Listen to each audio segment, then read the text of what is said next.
I think all 50 states have to do that. Under our current president, the federal government has become more oppressive than ever, trying to tell us what health insurance to buy, trying to drive up the price of gasoline to force us to get an electric car, trying to tell us what to eat.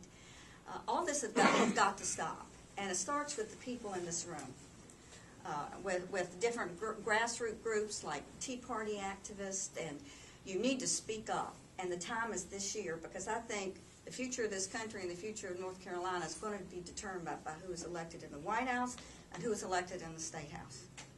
And this is a defining moment for us. I've got 2 children. I'm expecting my first grandchild. I take the future of this country seriously.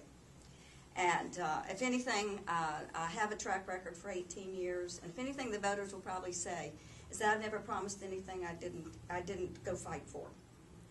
And I think that's wrong of any candidate or elected official to do that. So, but yes, I will fight for state rights regardless of the issue, and I think every state and every elected official needs to do that. In the State House, we've already been fighting for these issues. We tried to get the Attorney General to file suit on the Obamacare issue. They refused to do so. So the only way North Carolina got involved on it, we filed through leadership a friend of court brief, so North Carolina will at least have some kind of presence out there so we can argue our points of view. We're arguing the fact that as part of mandating health care, for example, as part of the Commerce Clause, and we're doing all we can right now to object to the Obama administration on mandating anything to us. One of the things I think we really have to be careful about is we have a tendency to see a pot of gold offered from the federal level and grab it and not carefully weigh what the ramifications are of taking that money, whether it's enhanced Medicaid participation and raising the eligibility guidelines for who's eligible for Medicaid, or whether it's a grant for some type of proposal. One such thing that happened this past couple years was that the Purdue administration took federal education grants that were one-time or time-limited grants, hired people into those positions without saying that they were time-limited positions, funded those positions, and then expected the General Assembly to come behind them and clean that up by then making all those people permanent with state funds. So we have a problem with wanting to pull down funds wherever we can find them and not weigh the cost of that. I don't think that's a very prudent way for us to respond. And I agree with Ms. Conrad, it's important for all of us as citizens, too, to speak up. We just cannot let the federal government continue to force our agenda. We need to be in touch with our local legislators. We need to be listening to what they're needing to do, what their struggles are. When our legislators ask for our input, we need to provide it, because they cannot know what's going on in the community if we're not having a two-way dialogue. So as far as the mandates go, we have to be very careful before we start grabbing hold of federal funds without knowing what the ramifications will be. Again, I go back to what individual people can do. Be informed and speak up and become active. Each of you are, or you wouldn't be here tonight.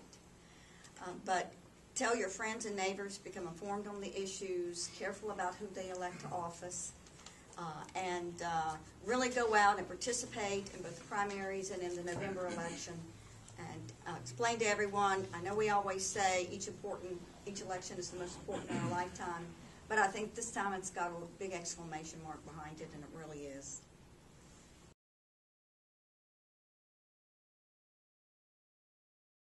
I think North Carolina needs to pass whatever it can get passed to try to not accommodate additional people that's here illegally. We should not grant amnesty. We should not take the matricular card as ID. We should not give state benefits to those individuals that are not living here legally. We should do everything we can to save whatever benefits, whatever dollar belongs to the citizens of North Carolina to be spent only on citizens of North Carolina. I do not think that we should give illegals compensation for going to school, college. I don't think we should give them state benefits as far as tuition. We should charge them the maximum we can charge them. But I think it's very important that we look at immigration really as as a whole. We have a number of industries that are reliant on what we would call immigrant labor, but we need to make sure that the immigrants that are here legally. It's unbelievable the number of folks that can be here illegally, that are undocumented, continue to receive education benefits or unemployment benefits or services from our government, and take away jobs that we need here in our community, and we don't seem to have anything in place to resolve that. And that I'm having a hard time understanding why the legislature hasn't moved already to try to address the problem. The problem's getting worse in North Carolina. I can't remember the statistics, but we know we've had a huge growth of undocumented illegal workers in North Carolina.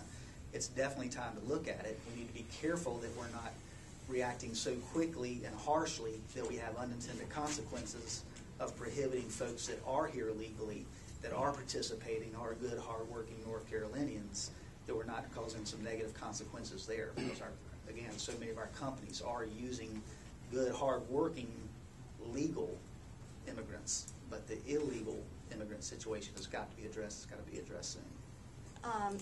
I would disagree a little bit, and I think that we've been far too slow to react to the illegal immigration problem. On my board, I've probably been the most active commissioner trying to work at the local level on what's a federal problem here in Forsyth County. I testified before a congressional subcommittee about 6 years ago. Virginia Fox was the chairman of that committee to try to explain the cost at the local level of how many illegal immigrants we were having, maybe 700 a year, pass through our law detention center. The cost to the health care services that we have, social services, public health. These are all organizations under the county. The cost to our education system. At that time, it was in excess of $10 million just in Forsyth County.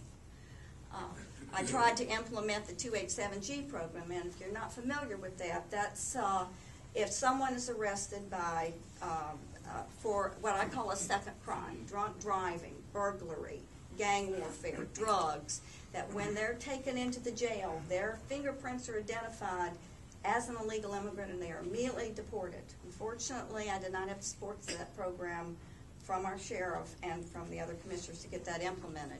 And now that we have Obama, that program's sort of falling apart. But we have got to address this issue. We welcome our legal immigrants here, but the negligence on what's happening with the illegal population has gone on far too long. The consequences of harshness on some of the other states, they primarily lost labor in doing agricultural work, picking crops and things like that. I think we have plenty of room that people can come on work visas, they can come on temporary visas to do labor like that, and then once that's over with, they should be able to go back home. Again, thank you for the chance to be here. It's always fun to share thoughts and have thoughtful discussions about issues. We appreciate that. Just to tell you a little bit very quickly about me, I've worked for the Martin administration back when we had a serious budget crunch back in, I guess it was the late 80s. And we saw some similar situations where we needed to go through and find 10-12% of the state budget. And we went department by department, line item by line item, trying to identify costs where we could save money to not only meet our budget shortfalls, but to hopefully get the state back on track. It was tough because what we found was we were fighting bureaucrats, basically. You have folks entrenched in the government structure, and they do not want to work with you, believe it or not, to give up the money that is in their budget. Shocking to all of us, isn't it? So fast forward a little bit. I started my own business, and I've worked as a private sector business person for 25 years now. I've seen ups and downs in economies. I've had employees that I need to take care of that frankly feel like they become a part of your family.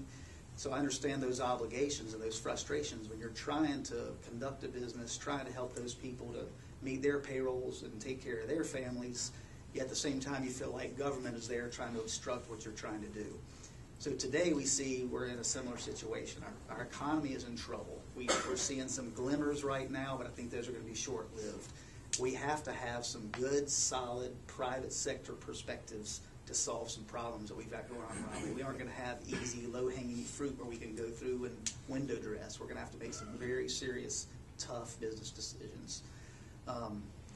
I think I have the private sector experience to do that. Politics, as usual, has not been the answer. It will not be the answer. We need folks from the private sector that are willing to step up and offer some new perspectives. I think that's what I offer. My address for my website is cobb4house.com, and I would love for you to visit that and share with me your thoughts on what we can do in Raleigh to make things better for you as citizens in our community. Thank you. Thank everyone for coming here tonight. ElectDebraConrad.com is my website. I was born and raised right here in Forsyth County. I'm an 8th generation Moravian. Didn't go far, graduated from Wake Forest and worked for years in actually medical research as a chemist and microbiologist. But now I own my own company. It's an advertising and marketing company, Conrad Marketing Specialist. So I do have private business experience, but I also have served for 18 years as a Forsyth County Commissioner, the last 8 as Vice Chair of the Board. So I do have a track record. I'm a tough fiscal conservative. I try to prevent tax increases. I set very low debt ceilings. We have a AAA bond rating, which was achieved while I've been on the board. I'm also a social conservative. I'm pro-life and proud of it, as we've talked about supporting the Second Amendment. I also believe marriage is between a man and a woman, and since 2007, Forsyth County was fighting the ACLU to try to preserve a simple, innocent opening invocation for governmental meetings. Unfortunately, the U.S. Supreme Court decided not to hear it, but now the General Assembly is on attack too. We need to fight against what's happening to tear apart the threads of the fabric of this country. I've always fulfilled my promises. I'm a tough fighter. I'm passionate for what I do, and I'm anxious to go down to Raleigh and continue fighting for the same principles that I have proven myself to fight for the last 18 years, and I certainly appreciate your support in the primary. ElectDebraConrad.com.